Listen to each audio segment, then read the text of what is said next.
প্রিয় ভিউয়ার্স, পাহাড়ের ঢালু জায়গায় এই ঘরটি নির্মাণ করা হয়েছে। এই জন্য ভিডিও করা।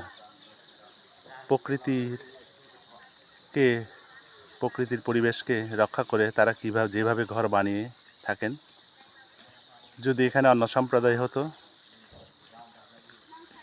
আদিবাসী বাদে অন্যান্য ঘর করতো, তাহলে এখানে মাটি কাটা হতো। এখানে মাটি না কেটে খুঁটি দিয়ে কত সুন্দরভাবে তারা ঘর বানিয়েছেন।